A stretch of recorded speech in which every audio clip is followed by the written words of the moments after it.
चलिए दोस्तों, बात करते हैं इस एक और क्वेश्चन के बारे में। इस क्वेश्चन को हम दो तरीके से कर सकते हैं।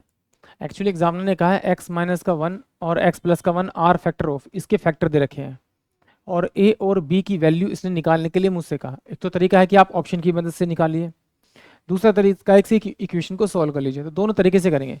तो यहाँ पर देखिए एग्जामिनर ने एक्स माइनस का 1 दे रखा है फैक्टर, तो मैं इसे 0 के बराबर एज्यूम करूंगा। तो यहाँ से मेरे को एक्स की वैल्यू मिल जाएगी 1, इसको भी 0 के बराबर रखूंगा तो ये x की वैल्यू मिल जाएगी आपकी -1, यानी एक x की वैल्यू 1 है और एक x की वैल्यू -1 है। तो मैं यहाँ पर पहले x की वैल्यू 1 रख लेता हूँ। यहाँ पर मैंने 1 रखा, यहाँ पे 1 रखा, यहाँ पे 1 रखा, यहाँ पे 1 रखा।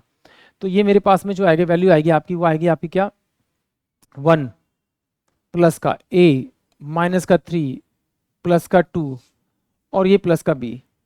तो अब यहाँ देखिए ये मेरे पास में प्लस का 1 है और ये प्लस का 2 है, ये 3 हो गया और ये माइनस का 3, यानी कि a प्लस का b।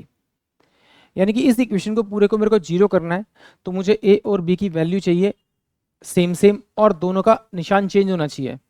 तो ये इसका हो नहीं सकता, ये इसका आंसर हो नहीं सकता। इस वैल्यू को इसमें रखेंगे तो माइनस का 2 प्लस का 2 0 हो जाएगा।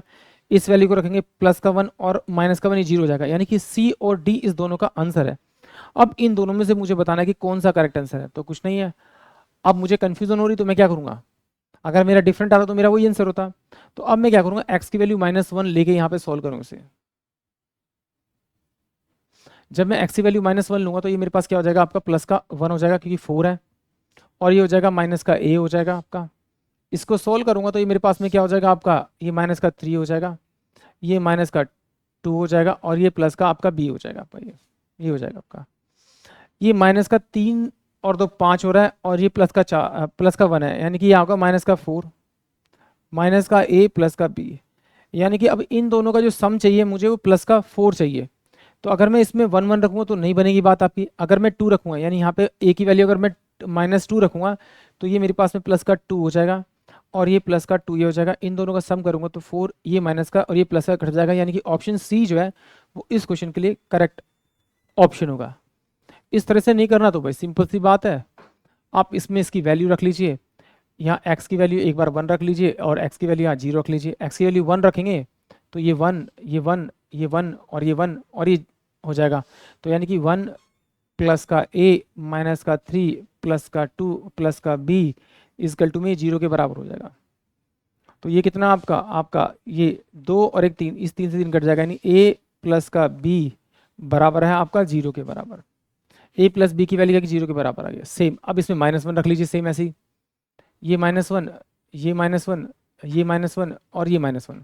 तो ये क्या हो जाएगा 1 1 माइनस का a और ये हो जाएगा माइनस का आपका 3 माइनस का 2 और प्लस का b इजकल टू में ये 0 के बराबर हो जाएगा आपका।